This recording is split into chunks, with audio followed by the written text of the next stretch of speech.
로마서를 우리가 지금 펴놓고 같이 읽었습니다.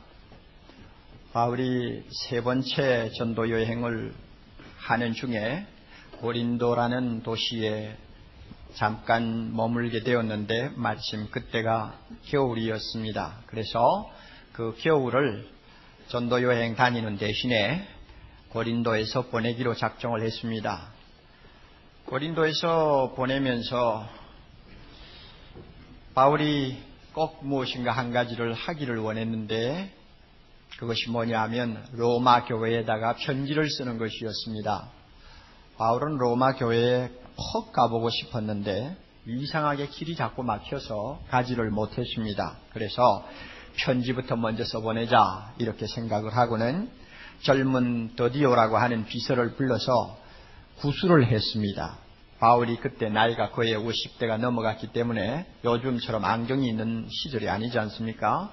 아마 시력이 별로 안 좋았던 것 같아요. 그래서 처음부터 마지막까지 한마디 한마디 불러주는 것을 더디오가 다 적어서 기록을 한 다음에 그 편지를 베베라고 하는 여집사의 손에 들려서 로마에 있는 교회에다가 전해주도록 했습니다. 그 놀라운 편지가 오늘날까지 이렇게 하나님의 특별한 은혜로 남아서 성경 중에 성경이라고 하는 별칭을 가지고 우리 손에 들려진다는 것 참 기적 중에 기적이 아닐 수가 없습니다. 우리가 이 로마서 서두 첫 장 첫 절을 읽으면 알고 읽는 사람에게는 매우 충격적인 말이 나옵니다. 예수 그리스도의 무엇입니까? 종 바울이다. 그게 그렇게 대단한 말이냐 하고 우리가 느낄 수도 있겠습니다만 그것은 그때 사정을 몰라서 하는 이야기예요. 우리나라 말로 종이라고 번역을 했지 사실은 둘로스라고 하는 노예라는 단어거든요. 지금은 노예가 없으니 노예가 얼마나 천한 신분인가를 잘 모르죠. 그 당시만 해도 로마 인구의 약 절반이라고 하는 6천만 이상이 노예들이었는데 그들은 오늘날 공장의 기계나 똑같았어요. 생산수단이었습니다. 사람이 아니라 생산수단이었어요. 그래서 노예하고 당나귀하고는 똑같은데 노예는 말을 할 줄 안다는 것이 당나귀가 말을 하지 못한다는 것과 다르다 하는 말이 그저 공공연히 인정이 되고 또 사람들의 입에 오르내릴 정도로 사람 취급을 못 받았어요. 노예 시장에 가서 반나치가 되어서 단 위에서 기다리고 있으면 지나가던 사람들이 보다가 사고 싶은 주인이 나옵니다. 그러면 얼마요? 하고 흥정해가지고는 사가지고 갑니다. 집에 가서는 이미 뚫려져 있는 귀에다가 주인 이름을 새긴 귀고리를 달아줍니다. 그래서 그 시간부터 그 귀고리에 쓰여 있는 주인의 소유가 되어버리는 것입니다. 자기 이름도 다 없습니다. 자기 생각도 있을 수가 없습니다. 자기의 어떤 의지나 자기의 꿈이나 계획이라는 것은 상상조차도 할 수 없는 그저 말할 줄 아는 도구, 짐승, 그저 귀족을 위해서 농사나 짓고 심부름이나 하는 도구에 지나지 않았습니다. 이것이 노예란 말이에요. 그러니까 아무도 자기를 보고 난 노예요 하고 싶은 사람이 없어요. 그 신분상 그렇게 말하고 싶은 사람이 아무도 없습니다. 수치스러운 신분이기 때문에 피치 못해서 죽지 못해서 하는 말이지 자기를 소개할 때 노예라고 소개하는 사람이 없어요. 그런데 당대의 석학이라고 할 수 있는 바울이 그리고 당당하게 로마 시민권을 가지고 있던 바울이 주인이 누구였던지 간에 내가 노예요 하고 예수 그리스도의 노예요 하고 자기를 소개한다는 것은 참 우리의 상상을 초월한 일입니다. 그러면 바울이 죽지 못해서 할 수 없어 그렇게 했느냐? 나는 그렇게 보지 않습니다. 물론 우리 여러분이 잘 아시는 바와 같이 바울이 처음에 예수님을 만났을 때는 마음이 없는 예수 만났어요. 막 미움이 그냥 가슴에서 치밀어 오르고 막 그냥 있으면 돌멩이라도 던지고 싶은 그런 징후감을 가지고 한참 대적할 때 갑자기 예수님이 그를 만나 주셨기 때문에 만날 때 예수님이 그를 붙잡아 바울을 자기 것으로 완전히 강압적으로 소유할 때 바울의 마음은 그렇게 하십시오 하고 동의한 일도 없고 또 감사합니다 할 마음도 없고 그저 할 수 없이 피치 못해서 그렇게 돼버렸어요. 바울은 처음에 예수 믿을 때 그렇게 된 사람이에요. 그렇다고 해서 지금도 자기를 소개할 때 나는 죽지 못해 할 수 없어 예수 그리스도의 종이라고 말한다, 이런 의미로서 썼다고 저는 보지 않습니다. 여기에는 굉장한 바울의 열정이 들어있고 감격이 들어있고 사랑이 들어있다고 생각합니다. 언제 그렇게 되었을까? 제가 볼 때는 분명한 계기가 있었다고 생각합니다. 언제부터 바울에게 그런 변화가 일어났을까? 예수를 처음 만났을 때부터 그런 변화가 있었을까? 저는 그렇게 보지 않습니다. 왜 그렇게 말할 수 있느냐 하면 2절부터 4절까지 내용을 보면 우리는 약간의 감을 잡을 수 있는 근거가 있습니다. 2절을 봅니다. 이 복음이 뭡니까? 예수 그리스도에 관한 말씀 아닙니까? 이 복음은 하나님이 선지자들로 말미암아 그의 아들에 관하여 성경에 미리 약속하신 것이라. 바울이 확인한 하나님의 복음, 예수 그리스도는 구약 성경에 기록된 모든 선지자들의 글을 통하여 하나하나 확인된 예수 그리스도입니다. 예수 그리스도입니다. 다메섹 도상에서 환상 중에 만난 예수 그리스도라기보다는 하나님의 말씀을 통해서 하나하나 확인된 예수 그리스도요, 하나님의 아들이었습니다. 그래서 3절, 이 아들로 말하면 육신으로는 다윗의 혈통에서 나셨고, 확인된 거요.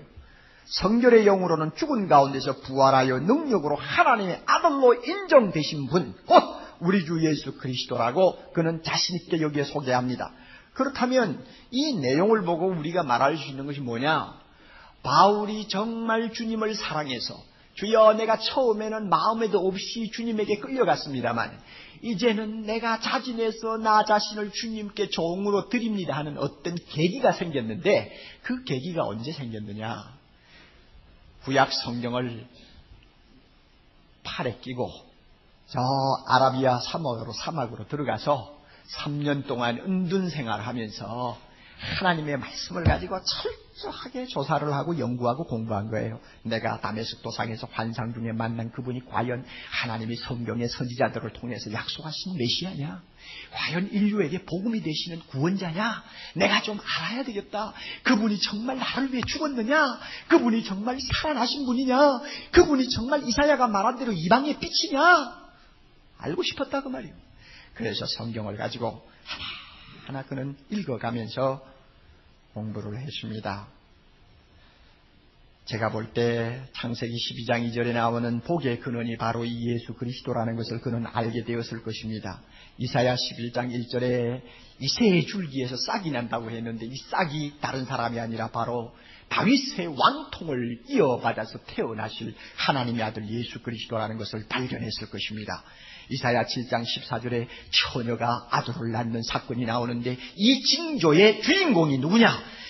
하나님이 다메섹 도상에서 나에게 만나게 하신 그 예수 그리스도가 바로 그분이라는 걸 그는 알게 되었습니다. 이사야 61장 1절, 성령이 기름 부어서 가난한 자에게 복음을 전하기 위하여서 파송한 종이 나오는데 그 종이 다른 사람이 아니라 내가 만난 예수 그리스도라는 것을 그는 알게 되었습니다. 이사야 5장 6절, 우리의 죄악을 담당하고 십자가에 죽는 어린 양으로 등장하는 그 종, 그분이 바로 하나님의 아들 예수 그리스도라는 것을 그는 알았습니다. 시편 16장 10절, 썩음을 당치 않고 부활하실 분이 나오는데 바로 그분이 예수 그리스도라는 것을 알았습니다. 이사야 49장 6절, 땅끝까지 구원을 베푸는 이방의 빛이 등장하는데 그 빛이 다른 사람이 아니라 예수 그리스도라는 것을 그는 알았습니다. 그래서 내가 강제로 알게 되고 강제로 만나게 되고 강제로 믿게 된 그 예수 그리스도는 구약의 선지자들을 통하여 하나님이 수천 년 동안 약속해 놓으신 인류의 메시아요, 이 세계를 위해서 하나님이 주신 복음이요 기쁜 소식이라는 것을 그는 확인하게 되었습니다. 그때 그는 그리스도 앞에 완전히 다시 한번 거꾸러지는 은혜를 받게 되었습니다. 그래서 4절에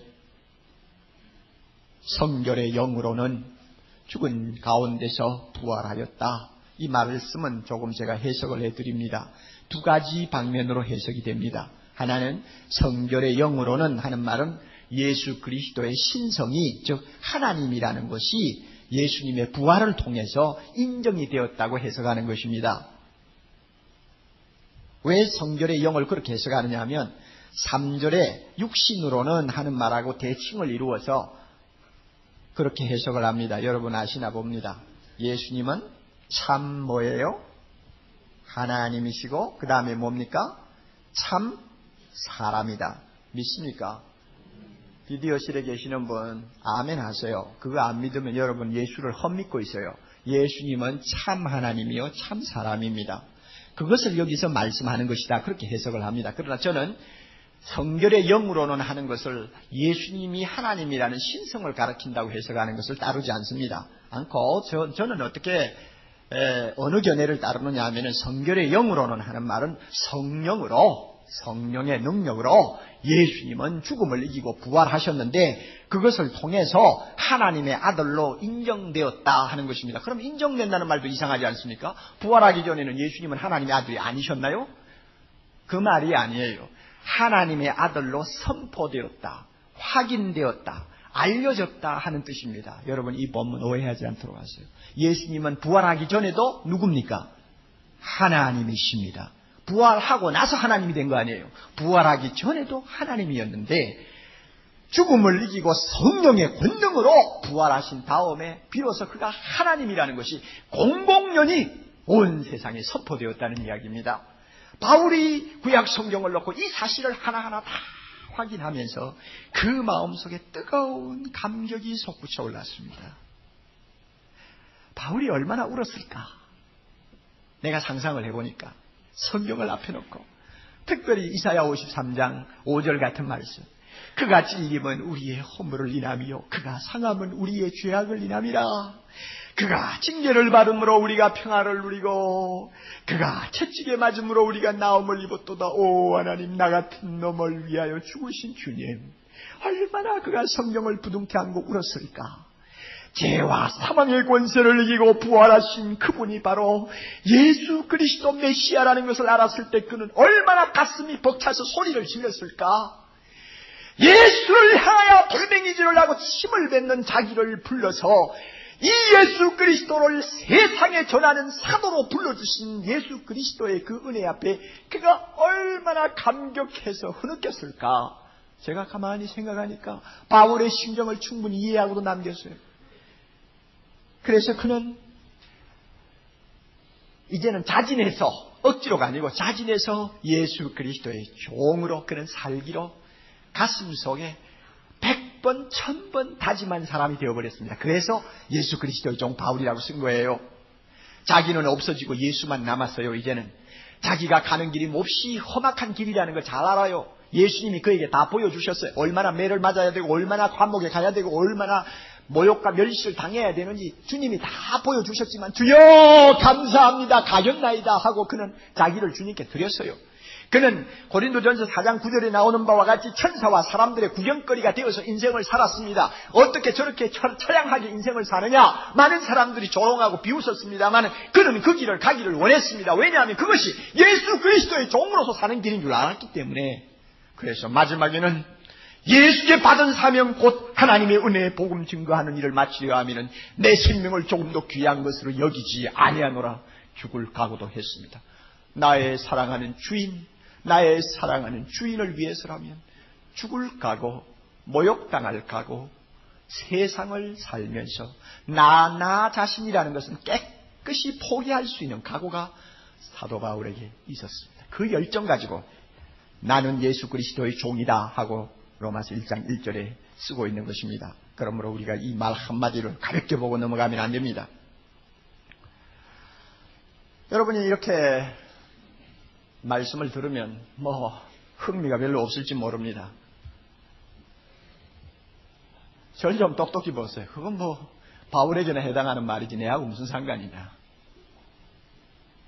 선교사 같은 사람이나 그런 참 결심을 하고 나갈 일이지 나 같은 평신도에게 이 말씀이 그렇게 와서 닿는 것 없다 그렇게 생각할지 모릅니다.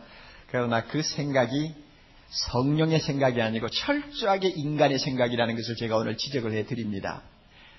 이것은 분명합니다. 우리는 바울이 아닙니다. 우리는 사도도 아닙니다. 그렇죠? 아닙니다. 아니에요. 옥목사도 아니에요. 그런데 바울도 아니고 사도도 아니지만은 우리는 그와 똑같은 것이 있어요. 우리도 바울처럼 처음에 예수 믿을 때는 믿기 싫을 때 믿었어요. 저는 나서부터 믿었으니까 뭐 그런 감정도 없었지만은 대부분이 보면 처음에 예수 믿을 때 믿고 싶어 믿은 사람 별로 없어요. 할 수 없어 끌려가서 믿었지. 모두가 다메섹 도상에서 예수 만난 것처럼 강제로 만나가지고 강제로 예수 알게 되고 교회 다니게 됐죠. 그러나 끝까지 그와 같이 억지로 예수 믿고 사는 사람이 되어서는 안 됩니다. 안 돼요. 예수님께서 요한복음 15장 16절에 너희가 나를 택한 것이 아니요 내가 너희를 택하여 세웠다 하신 말씀처럼 처음에는 주님 편에서 일방적으로 나를 끌어서 예수 믿게 했지만 그 다음부터는 바울의 가슴 속에 일어난 감격과 함께 그에게 변화가 있었던 것처럼 우리에게도 그런 변화가 있어야 합니다. 다시 말하면 우리는 바울도 아니고 사도도 아니지만 한 가지 분명한 것은 우리도 예수 그리스도의 종이라는 사실입니다. 옥 목사 어떻게 그걸 증명할 수 있나? 그렇게 말하겠죠? 성경 봅니다. 6절 봅니다, 여러분. 제가 휴가를 보내면서 저 뒷자리에 앉아서 가만히 뒷모습들을 많이 살폈는데 성경을 얼마나 잘 찾나 하고 뒤에서 보기도 하고 설교 시간에 뭐 하나 보기도 하고 좀 해봤는데 참 잘 찾으시고 잘 들으시고 잘 보는데 가끔 가다가 별난 별종이 있어요. 별종이. 그래서 말 안 할래요. 부끄러워가지고. 재밌는 일을 하는 사람들이 있어요. 그런데 이제부터 그러지 마시고 본문을 보세요. 몇 절이라고 그랬나요? 6절이라고 그랬어요. 6절 보세요. 너희도 그들 중에 있어. 이 너희가 누구일까요? 편지를 받는 수신자들이죠. 로마 교회 교인들, 그러니까 평신도들, 우리하고 똑같은 사람들이요. 너희도 그들 중에 있어. 즉 예수 믿는 모든 사람들 중에 있어. 그 가운데 있어. 예수 그리스도의 무엇입니까? 것으로 부르심을 입은 자니라. 그러니까 전부 중간에 다 빼버리고 다시 읽으면 너희도 예수 그리스도의 것으로 부르심을 입은 자니라. 로마에 있는 성도 여러분, 여러분들도 나와 똑같이 예수 그리스도의 것으로 부르심을 입었다는 것을 기억하십시오 하는 말입니다. 그렇다면 예수 그리스도의 것이라는 뜻이 뭡니까? 것, 소유라는 말이죠. 예수님의 소유가 되었어요. 소유가 되었으면 우리는 뭡니까? 종이요, 종. 내 것은 깡그리 없어지고 주인의 것으로 완전히 소속이 된 종이요. 로마의 교인들이 예수 믿자 말자 예수 그리스도의 종이 되어버린 것처럼 오늘 우리도 예수를 믿자 말자 내가 원하든 원하지 않든 나는 만군의 여호와 하나님의 아들 되신 예수 그리스도의 소유가 되었어요. 이거 하나만은 변함이 없습니다.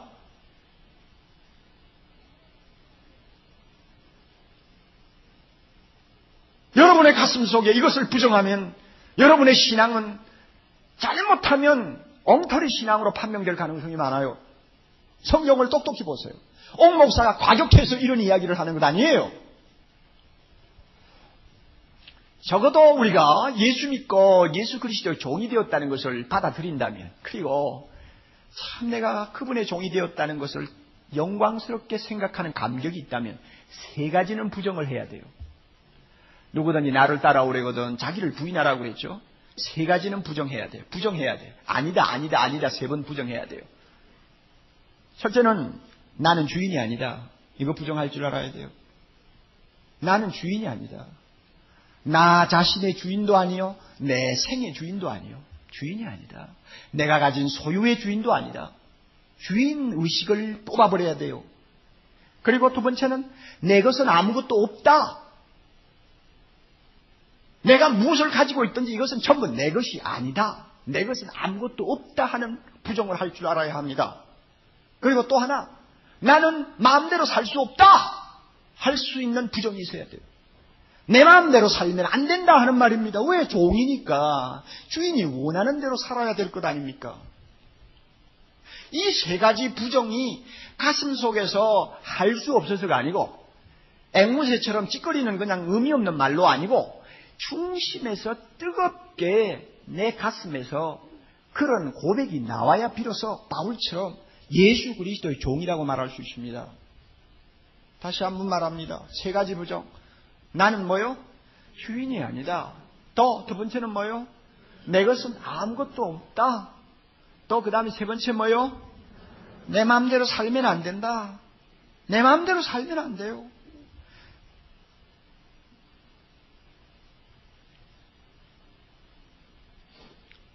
그런데 교회를 다니는 분들 보면 참 이 사실을 진지하게 받아들이지를 못하는 분들이 교회 안에 너무 많아요. 어떤 목사님이 길을 가다가 대문에 교패가 붙어 있는 것을 보고 배를 눌렸다고 합니다. 너무 반가워서 눌렸는지 아니면 남의 교인 뺏어가려고 눌렸는지는 모르지만 하여튼 눌렀어요. 눌렸는데 새파란 새댁이 생글생글하면서 나와서 문을 열어줍니다. 누구세요? 이럽니다. 그러니까 목사님이 안녕하세요. 이 댁에 주님이 계신가요? 그 새댁이 그만 깜짝 놀라가지고 무슨 말인지 알아듣지를 못했어. 한참 있더니 우리 어느 교회 다니는데요? 목사님이 예 그거 알고 있죠. 그런데 이 댁에 주님이 계신가요? 그 다음에는 이 새댁이 좀 화가 났어요. 빤히 쳐다보더니 문 탁 닫고 들어갔습니다. 나중에 알고 봤더니 그 새댁은 목사 딸이요. 그 남편은 장로 아들이요. 교회에서는 둘 다 집사요. 성가대원이요. 그런데 그 목사님이 물은 질문에는 의미가 있어요.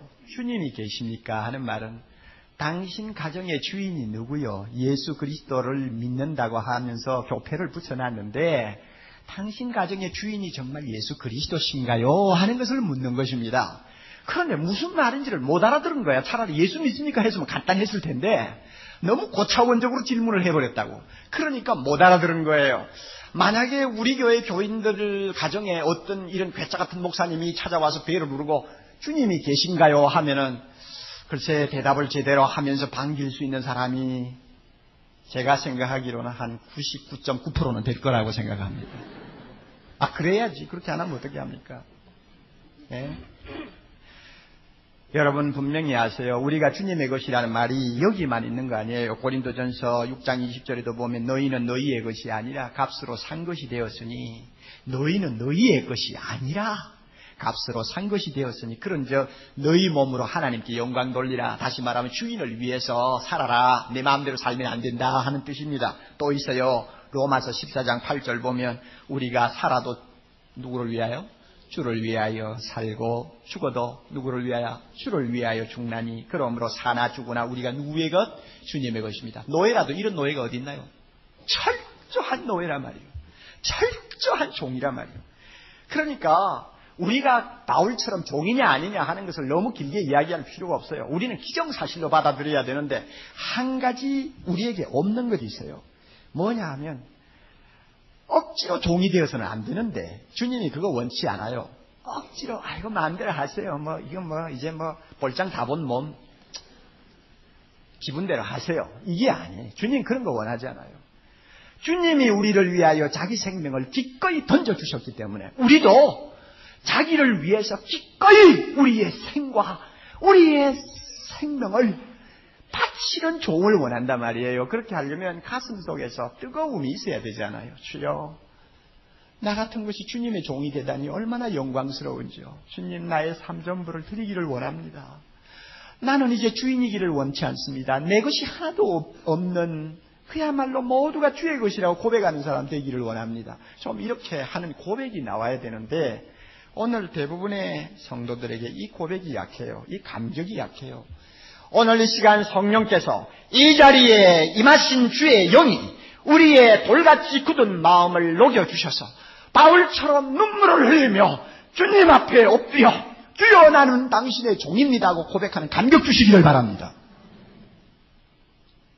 성령이 우리의 씨로 있는 마음을 뜨겁게 하사 우리의 생을 주님 앞에 뜨겁게 드리기를 원하는 열정을 이 시간 허락해 주시기를 바랍니다.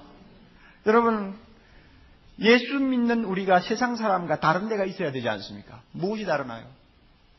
가끔 보면은 우리가 구원받았다는 것이 세상 사람과 다르다고 착각을 하고 있는데 그런 착각하면 안 돼요. 예수 믿으면 구원받았어요.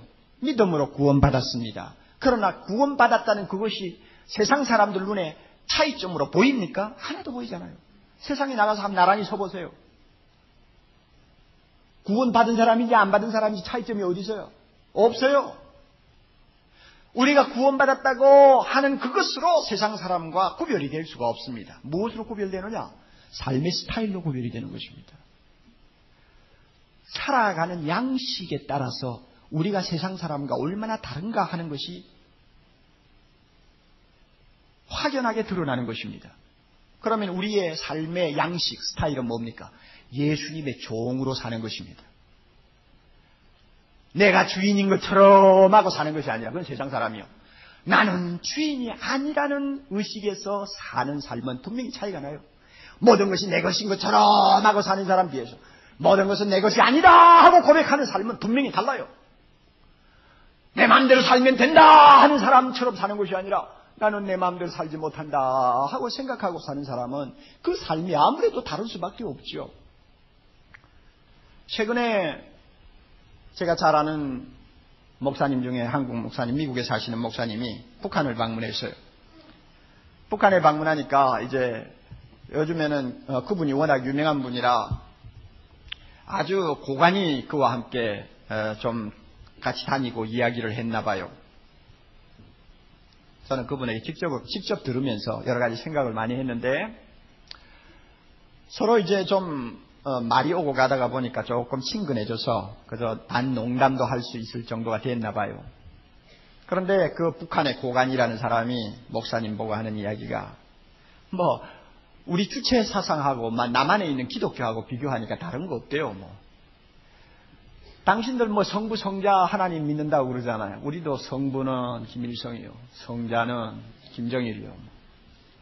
그 사람 김일성 그러지 않았겠어. 뭐라고 또 한참 붙였겠죠. 나는 붙이기 싫어서 안 붙여요. 그리고 우리도 세 사람씩 조가돼 가지고 제자 훈련하고 당신만 제자 훈련하는 거 아니에요. 그 말 듣고 보니까 진짜 그 북한 사회가 구조가 3인조로 전부 조직이 되어 있어요. 지금은 더 강화가 됐나 봐요. 그래가지고 뭐 하는 3인조냐? 서로 감시하는 것도 되지만은 서로가 주체 사상을 자꾸 가르쳐주면서 서로가 격려하는 거예요. 그래서 한 사람도 머리가 헷가닥하고 돌지 않도록 서로 도와주는 거예요. 그렇게 하는데 그 중에서 한 사람이라도 사고를 일으키면 세 사람이 함께 운명을 같이 해야 돼요. 얼마나 무서운 사회입니까? 그러니까 우리 제자훈련보다도 굉장하죠. 우리 제자훈련 한 7, 8명 데리고 하는데 한 사람이 잘못된다고 해서 그 운명을 같이 하는 제자훈련원이 어디 있어요? 그 지도자가 어디 있어요? 없어요. 그래서 북한 사람들이 기독교를 우습게 본다 그 말이에요. 그런데 또 한 가지, 당신 목사들 우리 평양에 봉수교회 와서 예배 보는 거 자주 보았는데 당신들 별거 없대요. 에? 보니까 우리보다 나은 것도 없고 기독교 그 정도 믿는 것이면 그렇게 대수롭지 않다고 나 생각했어. 그러더래요. 그래, 왜 그러느냐 그랬더니 아니 하나님 앞에 와서 예배를 드린다고 하면 목사들이 경건하게 참 예배를 드려야지. 우리가 김일성 주석에게 하는 태도 못 봤어?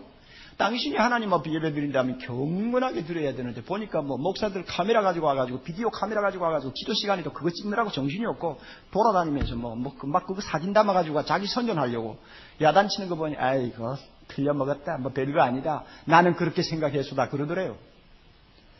여러분 북한 사람만 그렇게 생각할까요? 오늘날 우리 주변에 있는 예수 안 믿는 사람들이 성경 찬송 들고 교회 다니는 우리를 보고 그렇게 생각 안 할까요?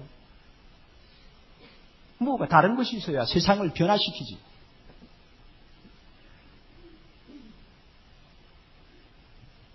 나는 그리스도의 종으로 주인이 아니요 내 것은 없고 마음대로 살 수도 없는 그리스도의 것입니다. 고백하는 주부가 사치할 수 있겠어요? 왜? 주인 대신 예수 그리스도가 안 좋아하는 일을 함부로 하겠느냐 그 말입니다. 과소리할 수 있겠어요? 46만 원짜리 반바지 사들고 기분 좋아서 쫓아다니겠어요? 못한단 말이야. 못한단 말이야. 왜 어떻게 그렇게 할 수 있어요? 아무리 돈이 많아도 자녀들에게 그냥 외제를 가지고 뒤집어 씌우고 자녀들을 그렇게 이상하게 키우겠느냐 말입니다. 못한단 말이에요. 자기가 그렇게 함으로써 국민들, 이웃 사람이 얼마나 피해를 본다는 것을 안다면 주님이 결코 좋아하지 않을 테니까 하고 싶어서 못하는 거예요. 이게 예수 믿는 사람이요. 그래야 예수 안 믿는 사람과 무엇인가 다른 예가 나타날 거 아닙니까? 근면전략하는 거 주님이 원한다면 근면전략해야 되고 정직한 수입으로 살아야 되고 정직하게 살려다가 수입이 적어서 남보다도 호화스럽게 생활하지 못한다 할지라도 오히려 그것을 감사할 줄 아는 사람이 되어야죠. 왜? 우리 주인 대신 예수 그리스도가 그것을 원하시니까. 그것으로 만족하는 것입니다. 자기가 예수 그리스도의 종이라고 믿는 학생이라면, 대학생이라면 어떻게 4년을 그냥 세월아가라고 보내겠어요? 그럴 수 없단 말이에요. 주님이 좋아하는 일 해야지. 직장을 나가시는 분들이 어떻게 내가 주의 종이라고 한다면, 주님의 노예라고 한다면 제 마음대로 그렇게 할 수 있겠어요? 청교도들이 말한 것처럼 우리의 생업은 예배당만큼 거룩한 장소로 여겨야 된단 말입니다. 왜냐하면 우리의 생업 전체가 주님의 것이지 내 것 아니란 말이에요. 그러니까 예배당만큼 거룩한 거예요. 만약에 내 생업이 장사라면 장사하는 일구수 일투족을 주님의 일로 알고 거룩하게 장사해야 된단 말입니다. 상습적인 거짓말을 어떻게 함부로 할 수 있으며 폭리를 어떻게 할 수 있으며 여러분 이익 분배를 제대로 하지 않냐고 모든 것을 제 포켓비에 집어넣고 노동자를 직접 간접적으로 착취하는 일을 어떻게 할 수 있습니까? 못한단 말이에요. 내가 싫어서 못하는 것이 아니라 나의 주인 대신 주님이 좋아하지 않기 때문에 나는 내 마음대로 하면 안 돼요. 돈 벌면 내 호주머니에 다 집어넣고 외국에 빼돌리고 그러지 못한다고 말이에요. 왜? 주님이 좋아하지 않으시니까. 그래서 예수 믿는 사람은 결국 안 믿는 사람과 철저하게 칼라가 달라질 수밖에 없다는 것입니다. 오늘 사회가 기독교에게 요구하는 것이 바로 이것인데 불행하게도 많은 사람이 이 차이점을 보여주지 못하고 살고 있습니다. 제가 잘 알고 있는 어느 회사 사장은 보니까 자기 사장 사무실에 예수 그리스도의 의자가 따로 하나 있대요. 여러분 그런 회사 가진 사람 손 한번 들어보세요. 몇 분이나 되나? 나도 내 서재에 예수님의 의자가 없어요. 그런데 그 말을 들으니까 야, 그 참 의미가 있다 생각이 되어서 나도 의자를 하나 살까. 아니 왜 그러냐 하면 아무리 큰 회사를 해도 주님, 이 회사의 사장은 주님이지 내가 아닙니다. 이 회사는 주의 것이죠. 그러므로 이 회사 모든 돌아가는 일들이 주님 기쁘신 대로 해야지 내 마음대로 하면 안 됩니다. 그 사장은 날마다 주님이 계시는 그 의자를 보면서 그렇게 느끼지 않았겠어요? 예? 그게 바로 그리스도인의 삶이요. 세상 사람과 구별된 삶이라는 것을 우리는 알아야 합니다. 예수 그리스도라는 이름이 새긴 귀고리를 내 귀에 걸고 다니는 거 자랑스럽게 여기고 감사해야죠. 세상에 조롱거리가 되어도 사람들에게 웃음거리가 되어도 주님 감사합니다 할 수 있을 정도까지만 된다면 사랑의 교회 만 명이 넘는 성도들을 통해서 이 사회가 변화되지 않겠느냐 그 말입니다. 예? 예수 그리스도의 이름이 사겨진 렛대를 자동차에만 붙여 다녀서는 안 돼요. 우리 귀고리에 달아야 돼요. 그렇다고 해서 또 오늘 가서 이름 바꾸지 말고 보이는 귀고리 말고 보이지 않는 귀고리, 예수 그리스도의 것이라고 하는 표를 낼 수 있는 뭐가 있어야 된다 그 말이요. 이렇게 참 기꺼이 주님 앞에 나를 드릴 수 있는 종이 되면 겉으로 보기에는 야 답답하겠다, 재미없겠다, 이제 뭐 세상 맛 보고 살기는 틀렸다. 여러분 그렇게 생각할지 모르지만 반대입니다. 반대예요. 마음의 평안이 얼마나 넘치는지 알아요?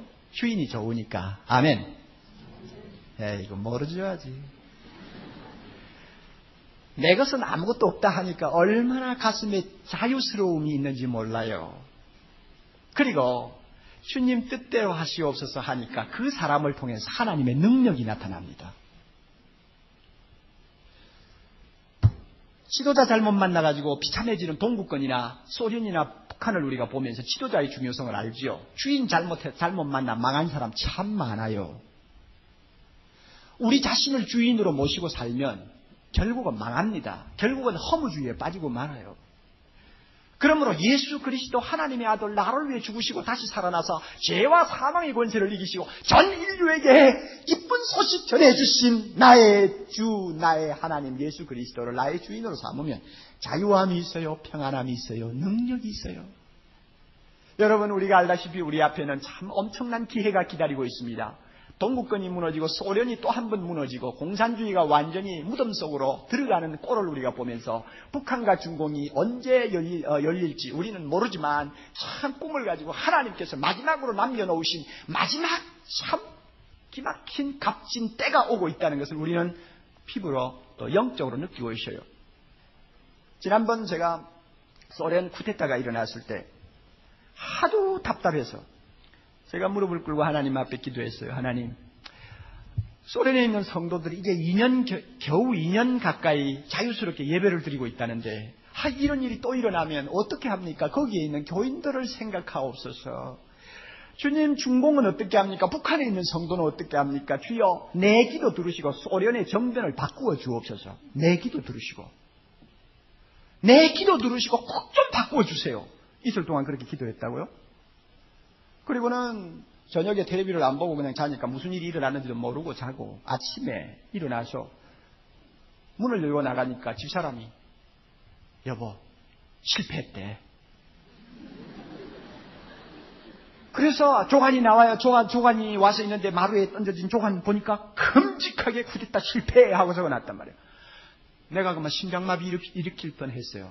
무슨 생각이 났는가 하면 웰즈라고 하는 작가가 쓴 대주교의 죽음이라는 조그마한 단편소설이 있는데 거기에 영국 대주교가 대성전에 시간 맞춰 들어가서 두 손을 들고 오 거룩하신 하나님 아버지여 하고 기도를 합니다. 하는데 갑자기 위에서 소리가 나기를 오냐 내가 여기 있다 무엇을 원하느냐 하는 소리가 들렸어요. 너무 놀래가지고 하나님 정말 내 기도를 듣고 계셨군요 하고는 벌렁 나자빠져서 심장마비를 이렇게 죽였대.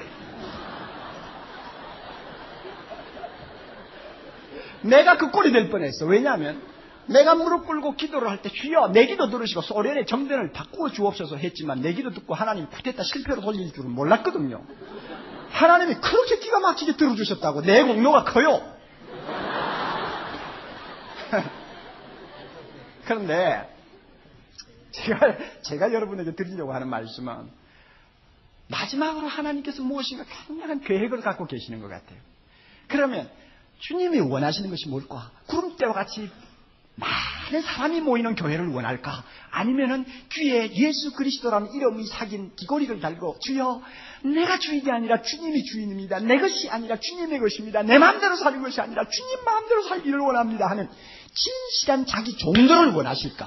어느 것을 원하실까? 사랑의 교회에 어떤 사람이 되기를 원합니까? 이 황금 같은 기회를 앞에 놓고 내 직장에서 내 학창 생활에서 나의 가정에서 한국에서 세계적으로 곳곳마다 다니면서 정말로 주님의 마음을 시원하게 하는 사람으로 쓰임받기를 원한다면 어떤 생각을 가지고 살아야 될까요?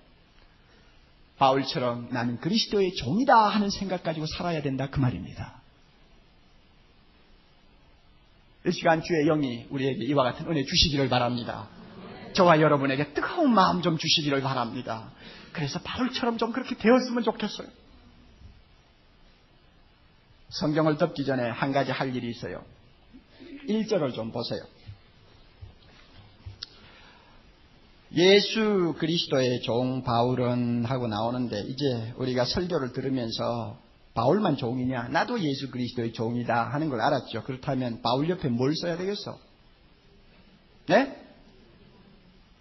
나는 썼어. 옆에 뭐라고 썼는지 여러분 알고 싶어요. 뭐라고 쓰고 싶어요?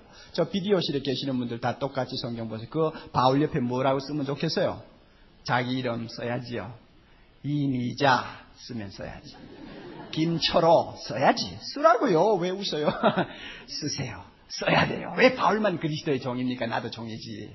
얼마나 영광스러운 일인데. 그 다음에 또 한 가지 더 해야 돼. 6절. 너희도 그들 중에 있어 예수 그리스도의 것으로 부르심을 입은 자니라 그랬다면 이 너희라는 것은 막연하지 않습니까? 그 너희 옆에다가 뭐라고 써야 되겠어? 내 이름 써도 좋고 아니면 나도 하고 써도 좋죠. 그렇죠. 나도 예수 그리스도의 것으로 부르심을 입었느니라 여러분 쓰세요. 그렇게 하고 돌아가세요. 그러면 성령께서 여러분의 마음속에 이 말씀을 통해서 생명을 불어넣으시고 이제는 세상 사람들과 비슷하게 사는 것이 아니라 세상 사람과 철저하게 구별된 사람으로 살고 주님의 손에 아름답게 쓰임받고 이 세상을 좀 새롭게 변화시켜 하나님의 나라로 바꾸는 아름다운 미래가 펼쳐질 것을 우리가 꿈으로 바라보면서 살고 또 생활해야 될 것입니다.